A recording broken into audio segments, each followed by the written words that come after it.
I'm here in my backyard. Why? Because it's sun and it's the second day this summer we have sun in Iceland. It's been raining a lot, so I want to use every opportunity to get some vitamins, in my skin. Yeah, it's that. I had a wedding this weekend, and I did ask my assistants to shoot videos of me doing that with her cell phone, and kind of a vlog style thing. Here's how that went.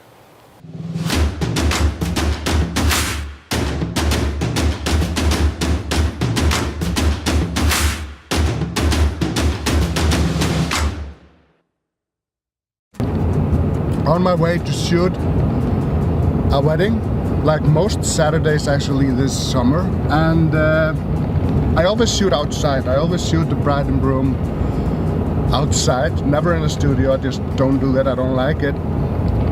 So I'm always, praying for it not to rain, even if I'm not religious. It's said in the Bible that, and they called it that this a catastrophe. They had to build an ark because it rained for 40 days and 40 nights. Here in Iceland, we just call it summer. So I'm sometimes asked, what kind of a photographer are you? What's your field? And I'm like, do I really have to answer that? I'm only 45. I still got time to decide. And the truth is, I like to shoot. I like photography. And to answer the short answer would be, I am a travel and a landscape photographer. That's 90% of what I do. I travel and shoot, do workshops, and but I'm also a family man. I have a wife, I have 3 kids. So, sometimes I just want to be there, but I have to work. So, weddings. So to do this, I need stuff. When shooting weddings, I need an assistant. And this is my assistant. She's also my wife, so that means I don't have to pay her. That's a plus, but she's also very good at what she does. I have to say that. When people ask you to shoot a wedding, they're asking you to be a huge part of one of the biggest days in their life. So it's kind of important not to fuck up, no pressure.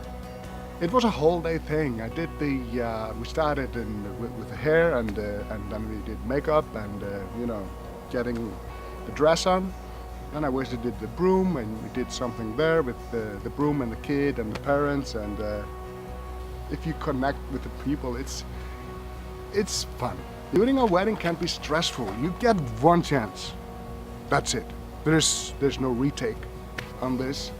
So you have to do a good job. And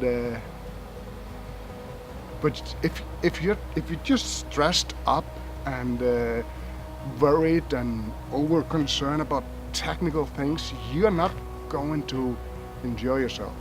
And if you don't enjoy yourself, chances are it's not going to be as good. It's not going to be as creative because you're constantly worrying about things. You have to let yourself go. Having said that, you have to be careful. You've got all things covered.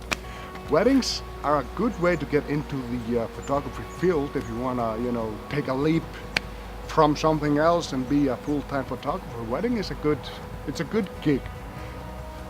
It pays well. If you're good, you can get work doing weddings.